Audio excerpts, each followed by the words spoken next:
ఎండాకాలంలో పిల్లల్ని ice cream తినకుండా ఆపటం చాలా కష్టం. ఎటువంటి ప్రిజర్వేటివ్స్ వాడకుండా మిల్క్ పౌడర్, విప్పింగ్ క్రీమ్ ఇలా ఏమీ యూజ్ చేయకుండా మనకి అందుబాటులో ఉన్న వాటితోటి హెల్దీ కుల్ఫీ చేసేయచ్చు. ఈ సమ్మర్లో మట్కా కుల్ఫీ ఒక్కసారి చేసామంటే ఇంట్లో వాళ్ళు తప్పకుండా ఫిదా అయిపోతారు.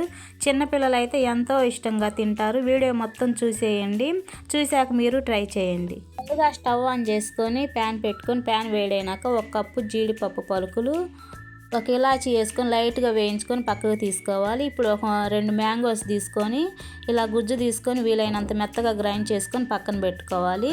ఇప్పుడు అదే బాండీలో 1/2 లీటర్ పాలు పోసి 1/2 లీటర్ అయ్యేంత వరకు మరిగించుకొని పాలు మొత్తం చిక్కగా దగ్గరకు పడిన తర్వాత మనం ముందుగా మిక్సీకి పట్టుకున్న జీడిపప్పు మిక్స్ని కూడా వేసుకొని బాగా కలుపుకోవాలి. జీడిపప్పు పొడి మొత్తం బాగా ఉడికిన తర్వాత మనం ముందుగా పేస్ట్ చేసుకున్న మామిడికాయ గుజ్జుని 2 కప్పులు వేసుకొని కలుపుకోవాలి. ఇలా బాగా కలుపుకున్న తర్వాత ఒక చిన్న కప్పులో కొంచెం పాలు తీసుకొని కుంకుమ పువ్వు వేసి 1 స్పూన్తో కలుపుకొని ఈ మిశ్రమాన్ని కూడా ఇందులో వేయాలి. వేసిన తర్వాత 1 కప్పు పంచదార వేసి బాగా కలుపుకోవాలి.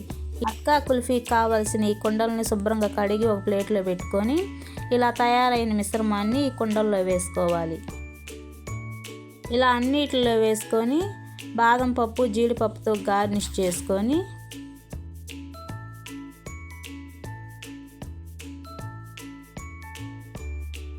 ఆయిల్ పేపర్ తోటి ఇలా క్లోజ్ చేసుకొని రబ్బర్లో వేసి ఓవర్ నైట్ ఫ్రిడ్జ్లో పెట్టి తీసుకున్నారంటే ఇలా వచ్చిద్ది.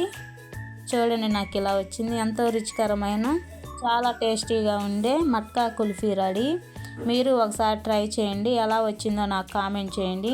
వీడియో నచ్చితే లైక్ చేయండి, మీ ఫ్రెండ్స్కి, రిలేటివ్స్కి షేర్ చేయండి. ఇంకా మరెన్నో వీడియోస్ కోసం నా ఛానల్ని ఫాలో చేయండి. Thank you for watching.